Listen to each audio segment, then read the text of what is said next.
दाल रोटी खाओ, प्रभु के गुण गाओ। यह कहावत हम बचपन से सुनते आ रहे हैं, लेकिन अब आम आदमी का भोजन दाल रोटी भी उससे दूर होती जा रही है। कारण दालों के भाव आसमान छू रहे हैं, जिसके चलते आम आदमी के घर का बजट बिगड़ता जा रहा है। मध्य प्रदेश में अत्यधिक बारिश के चलते जहां एक तरफ हरी सब्जियों की खेती को नुकसान पहुंचा है, वहीं मध्य प्रदेश के अधिकतम हिस्सों में खाद्यान्न की फसलों को भी नुकसान पहुंचा है। इसी के चलते दालों के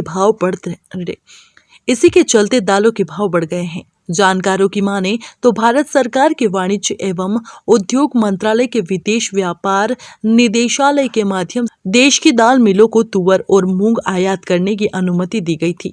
यह अनुमति अप्रैल माह में दी गई थी, लेकिन सरकार ने इसे बढ़ाकर 30 अगस्त कर दिया था। लेकिन उसके बावजूद भी सरकार ने अभी तक इस संबंध में लाइसेंस जारी नहीं किए, जिसके चलते दालों की कीमत अत्यधिक हो गई है। प्रति वर्ष देखा जाए तो तुअर जो है लगभग हम एवरेज देखें तो 4 लाख से 5 लाख मीट्रिक टन आना चाहिए। अगर इंडिया की फसल अच्छी है तो परिस्थिति में 10-20% कम ज़्यादा होगा, और उड़द भी 5 लाख मीट्रिक टन आयात होना चाहिए। मगर सरकार ने उड़द में हमारी पूरी बात मानी और 4 लाख की परमिशन भी दी, और माननीय मंत्री जी ने 31 मार्च तक आयात करने की अनुमति भी दी। बीच में पता ना कोई मीटिंग करके उन्होंने उसमें आयात की अवधि 31 अगस्त कर दी, जिसके कारण ये सब उथल पुथल हो रहा है।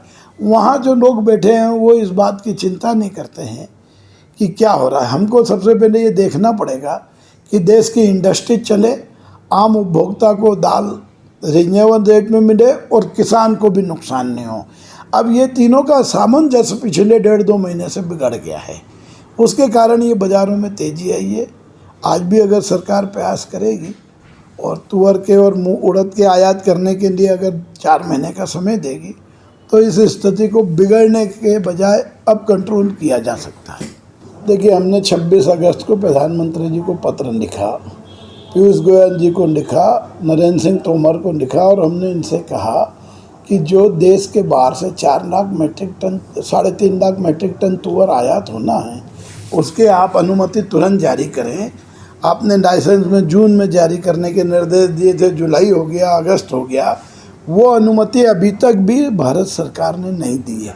डीजीएफसी द्वारा अनुमति नहीं देने के कारण और अचानक मध्य प्रदेश, राजस्थान, उत्तर प्रदेश, महाराष्ट्र में जो बारिश हुई है उससे फसलों को काफ़ी नुकसान हुआ है। तो इधर तो भारत सरकार ने लाइसेंस नहीं दिए, उधर इधर देश की फसलों को नुकसान हुआ।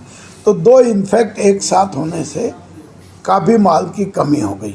इसके कारण ये जो है तुअर में तेज़ी आई, उड़द में तेज़ी आई, चने में तेज़ी आई, जबकि सरकार को बार बार लिख रहे हैं। मैंने तो अपने पत्र में लिखा कि 15 दिन में 10 से 15% की तेज़ी भी आएगी, और बार बार उनको फ़ोन करके, मैसेज करके, मेल करके सूचना दी है कि देश की फसल खराब है और विदेश के माल के आपने आदेश जारी नहीं किए। दोनों का सामंजस्य नहीं बैठ रहा है, और सामंजस्य नहीं बैठेगा तो उथल पुथल होगी और कीमतें बढ़ेगी। और आज वही नतीजा हमारे सामने है कि कीमतें बढ़ रही है। जैसे जैसे कीमतें बढ़ती है वैसे दाल इंडस्ट्रीज के लिए नुकसानदायक होती है, क्योंकि कीमतें बढ़ती है तो हमारे उत्पादन में अंतर पड़ता है, उपभोक्ता को महंगी मिलती है। तो हम भी नहीं चाहते कि आम उपभोक्ता को अधिक कीमत मिले, इसलिए हमने भारत सरकार से बार बार अनुरोध किया है कि 4 लाख से 5 लाख मीट्रिक टन तुअर एंड उड़द दोनों का आयात करें, और ताकि बढ़ती हुई कीमतों को अंकुश पा सके। अगर ये निर्णय अभी भी सरकार नहीं करेगी तो आगे और बाज़ार बढ़ेगा, जिससे आम उपभोक्ता के लिए दाल मिलना मुश्किल होगी। कीमतें बढ़ने से ज़्यादा कीमत होने में दाल मिल का उत्पादन काफ़ी कम हो जाता है। कई इंडस्ट्रीज अधिक भाव के कारण अपना कारोबार स्लो कर लेती है, कई अपना व्यापार को ब्रेक कर देती है, क्योंकि अधिक भाव के साथ में जब नई फसल आएगी दिसंबर में तुअर की, तो बाज़ार भी ऐसे ही गिरेगा। 8-8 दिन में 20-20 रुपये मद्दी आएगी। तो इसलिए ये जो असमंजस की स्थिति है, इसको भारत सरकार को देखते हुए तुअर उड़द का तत्काल आयात करना चाहिए।